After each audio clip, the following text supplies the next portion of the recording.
Hello everyone and welcome back to another tutorial from Finance for Beginners. Today I'm going to show you how you can change the language on the Kraken crypto trading app.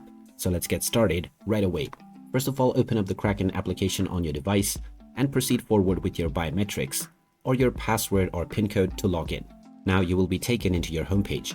From here, tap on your account icon at the top left corner, which will open up your account page. Now just tap on Preferences, and then you will see the language menu at the second option. Tap on the currently selected language, and now you can choose from the various different languages that are available for the application. Tap on whichever language you wish to change into, and this will apply the language to your application right away. You can come back to your account icon, go into the third option, and then once again switch your language in the future at any point of time. And there you have it. That is how easy it is to change your language on the Kraken crypto trading app.